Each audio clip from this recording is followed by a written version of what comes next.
एक दिन की बात है कि रावण की बहन शूर्पणखा वो वहां भ्रमण करते हुए आई। पीछे जब सत्संग प्रारंभ हुआ था भगवान श्री राम के चरित्र का, तब आया था विश्रवा को कुबेर जी ने सेवा में 3 नवयुवतियां जो मायामयी और बहुत सुंदर थी, एक पुष्पोत्कटा और मालिनी और राका। पुष्पोत्कटा से रावण कुंभकर्ण, मालिनी से विभीषण और राका से ये शूर्पणखा और खर, इनका प्रादुर्भाव हुआ था। विश्रवा जी पुलस्त जी के ही अंश से प्रकट हुए थे।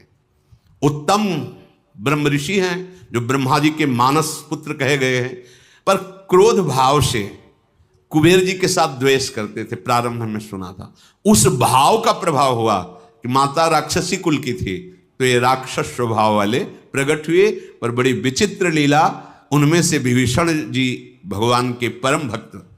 तो ये बहन ही हुई, पिता एक ही है और माता अलग अलग है। ये घूम रही थी, पता नहीं कौन सा सौभाग्य भगवान पर इसकी दृष्टि पड़ी और मोहित हो गई। यद्यपि ये बड़ी भयावनी और राक्षसी स्वभाव की, उसने देखा भगवान श्री राम को तो हृदय में विकलता हो गई। ऐसा सुंदर रूप, अपने को रोक नहीं पाई। प्रणाम है भैया, भगवान के रूप में कौन नहीं मोहित हो जाएगा, प्रणाम है। पर भाव कुछ दूसरा है इसका, आंतरिक। जैसे प्रेम तो गोपी जनों ने भी किया और प्रेम मथुरा की कुब्जा ने भी किया, पर जय जयकार कुब्जा की नहीं, गोपी जनों की थी। श्री कृष्ण सुखार्थ निष्काम प्रेम गोपी जनों के हृदय में है। और थोड़ा तो इसलिए श्री शुकाचार्य जी ने तो उसके लिए दुर्भगा शब्द का भी प्रयोग किया है कुब्जा के लिए। गोपी जनों की चरण रज तो बड़े बड़े महापुरुष बंधन करते हैं। प्रभु के रूप को देखकर एक कामाशक्त हो गई, वैसे फिर भी प्रणाम करने लगा योग्य है। कोई ऐसा है ही नहीं, जब काम स्वयं काम से युक्त हो जाए प्रभु को देख के, कोटि काम के मन को मोहित करने वाले प्रभु का रूप है। पर कुछ भाव कुछ दूसरा है। इसके पति का नाम विद्युज्जुहा है। ये काल के राक्षस का प्रधानमंत्री है। रावण ने जब आक्रमण किया तो विद्युज्जुहा ने, प्रधानमंत्री था, उसने कहा कि तुम्हारी जो ये इच्छा है कि संपूर्ण ऋषि मुनियों को नष्ट किया जाए और राक्षसी राज्य हो, इसमें हम सहयोग नहीं करेंगे। ये शूर्पणखा का पति था विद्युज्जुहा।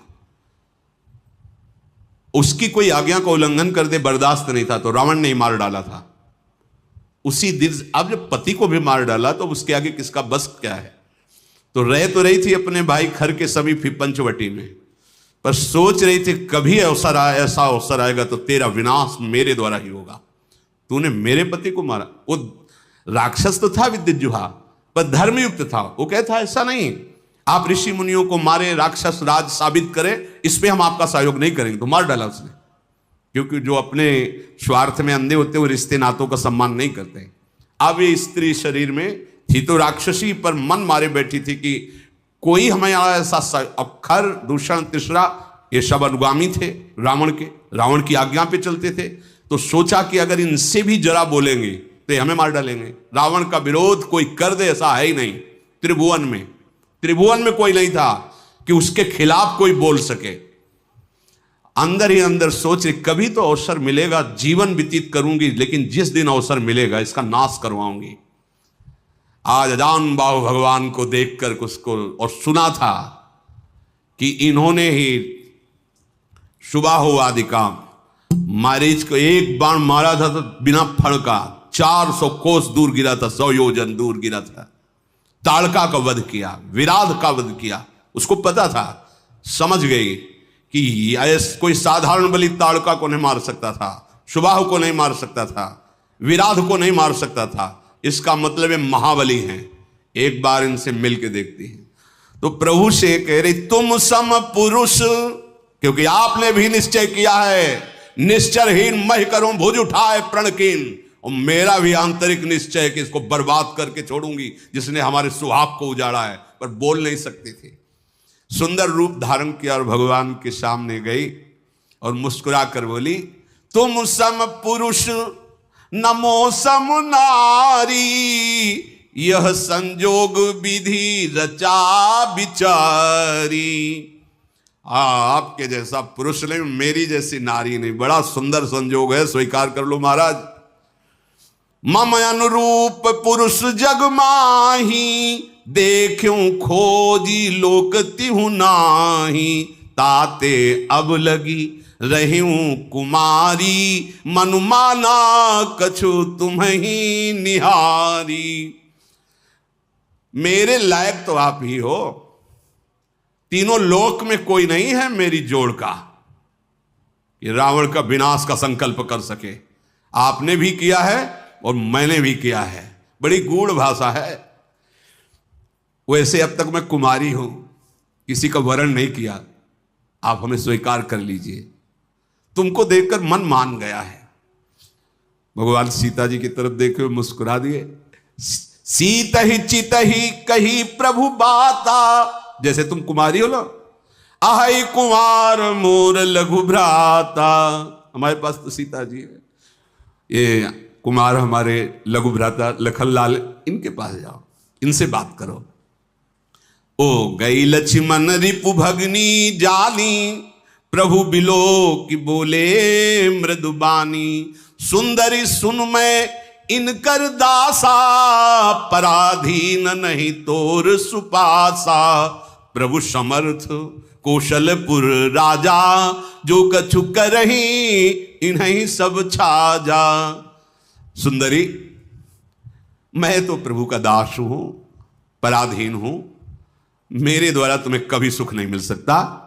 एक कौशल नरेश भगवान श्री राम हैं, इनको सब कुछ फबता है, आप इन्हीं की चरण शरण में जाएं, क्योंकि सिद्धांत है सेवक सुख चाह मान भिखारी, व्यसनी धन शुभ गति व्यभिचारी। लोभी जसु चाह चार गुमानी, नभ दुहि दूध चहत ये प्राणी। सेवक होकर के अपने सुख की चाह करे, भिक्षुक धर्म स्वीकार करके सम्मान की चाह करे, जुआ शराब व्यभिचार करने वाला धन और शुभ गति चाहे, कभी नहीं प्राप्त हो सकता।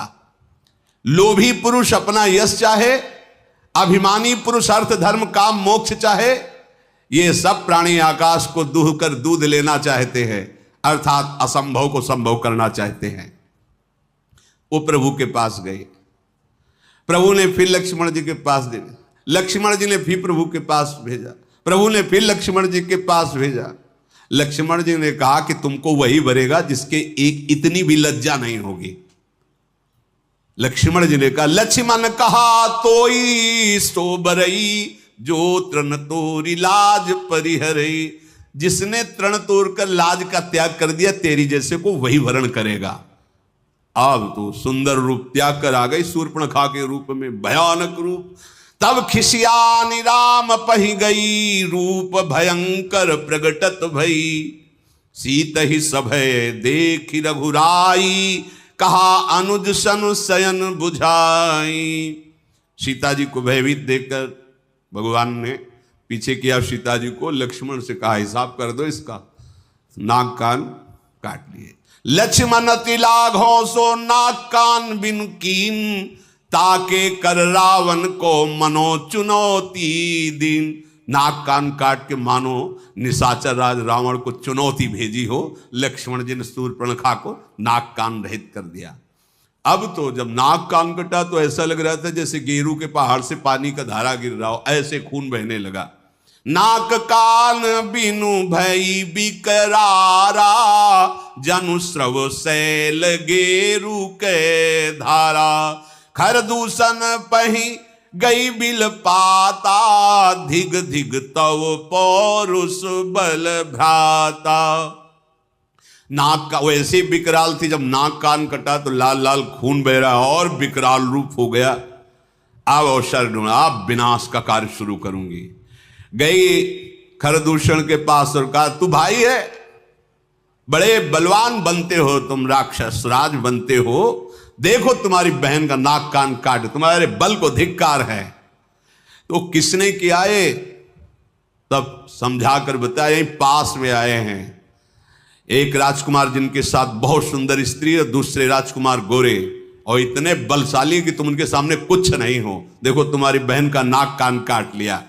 अब तो तुरंत आदेश किया, तो जैसे काजल के पर्वत पंख धर के उड़ रहे हो ऐसे ऐसे भयानक राक्षस अपने असली सब रूपों में युद्ध की तैयारी की।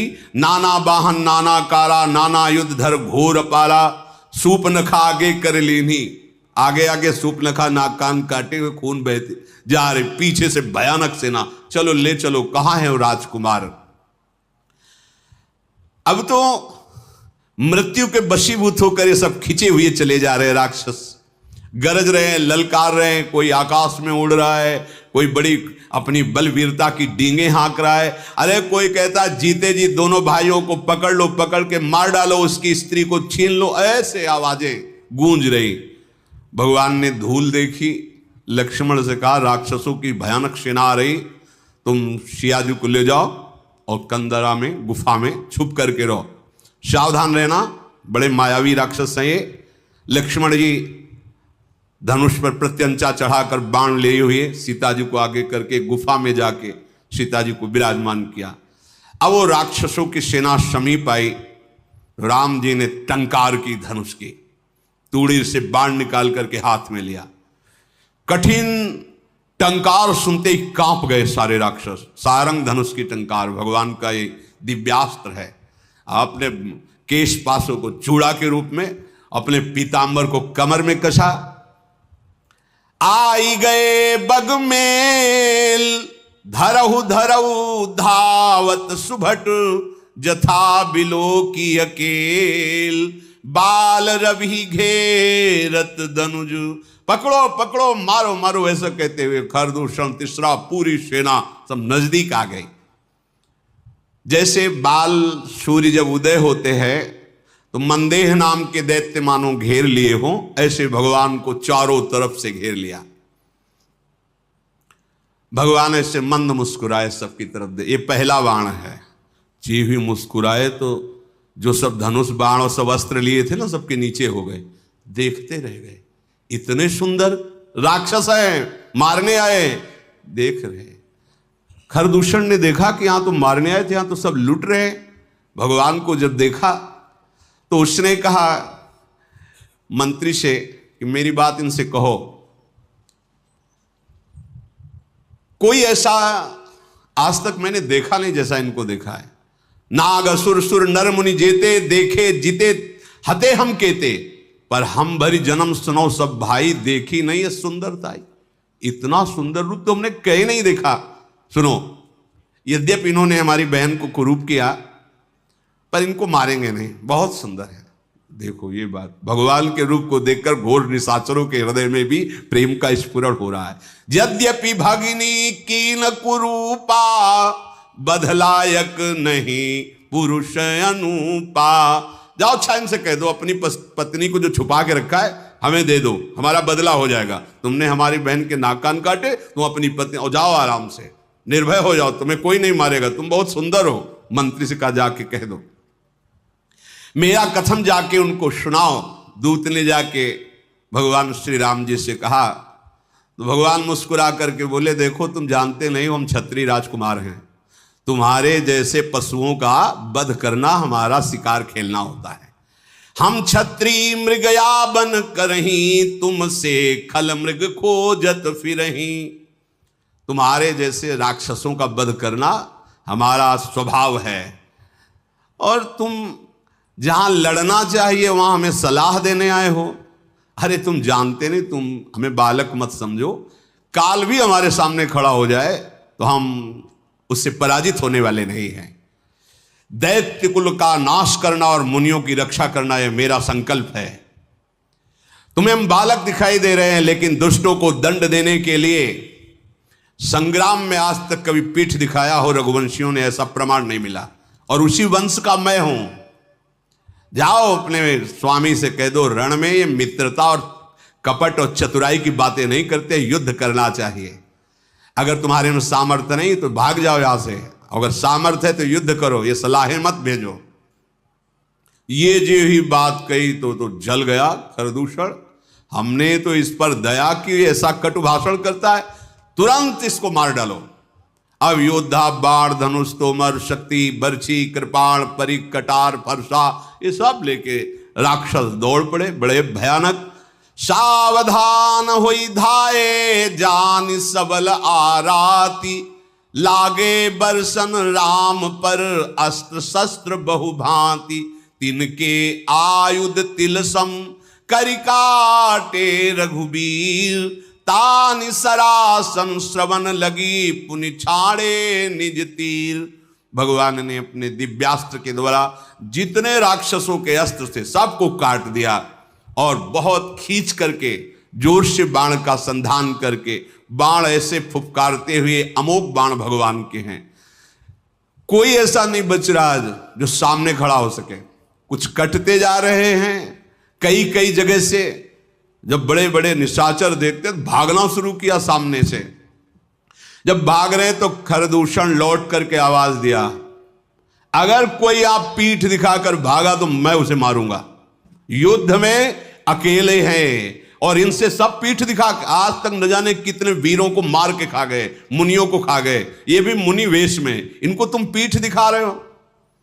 कुपित जान करके कि हमारा जब स्वामी कुपित फिर लौटे आए, प्रभु कितनी शीघ्र बाण चढ़ाते हैं, संधान करते, किसी को पता भी नहीं चलता। किसी की छाती, किसी का सिर, किसी का भुजा, किसी का हाथ पैर कट कट करके गिरने लगे। पहाड़ के समान राक्षस, तो वहां रक्त की धारा बह रही है, हाहाकार मच गया। अब भगवान ने एक बाण ऐसा संधान किया कि सबको सामने वाला राम दिखाई दे रहा है। वो पूरी भीड़ में राक्षसों की एक बाण सम्मोहन ऐसा कि सामने वाला राम, वो उसको काट रहा, उसको वो राम दिखाई दे रहे, वो उसको आप सही में राम राम कही तनु तजहि पावहि पद निर्वाण, करि उपाय रिपु मारे छन मह कृपा निधान। ये राम, वो ये राम, और कहा जा रहे हैं सब भगवान के धाम पहुंच रहे हैं, क्योंकि अंतिम में राम दर्शन और मुख से नाम, यही बड़े बड़े ऋषि जन मांगते हैं, जो ऋषियों को भी नहीं मिलता। वो घोर राक्षसों को भगवान जब अवतार लेते हैं तब वो लाभ प्राप्त हो जाता है।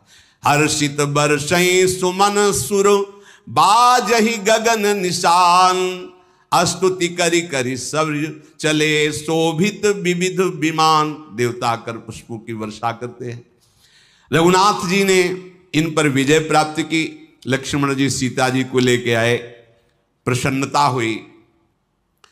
सीता जी श्री राम जी के उस रूप को देख रहे हैं, भ्रकुटी चढ़ी हुई, धनुष पर बाण संधान करते हुए, जैसे वैसे ही जब स्वरूप को देखा,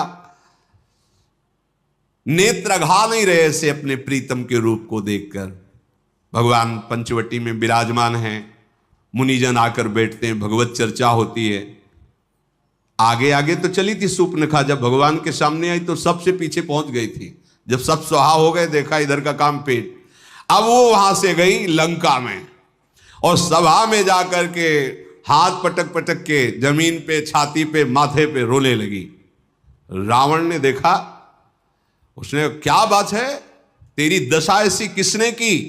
बोले मदिरा पीता है और पड़ा रहता है, सुख भोग करता है, ऐसे कहीं राज्य चलता है? सूर्पनखा ने कहा, करसिपान सोवस दिन राती सुदिन तो सिर परा राती। बहुत बड़ा दुश्मन आ गया है तुम्हारा, तुम राजनीति को जानते नहीं हो, केवल शराब पीते हो, मदिरा पीते हो और उन्मत्त होकर महल में बने रहते हो। जानते हो अगर विषयों का संग करे तो सन्यासी का नाश हो जाता है, अगर ठीक सलाह देने वाला मंत्री ना हो तो राजा का नाश हो जाता है, अगर मान प्रिय लगने लगे तो ज्ञान का नाश हो जाता है, मदिरा पीने का वाले का ऐश्वर्य और लज्जा का नाश हो जाता है, विवेक ना हो तो वैराग्य केवल नाटक रह जाता है।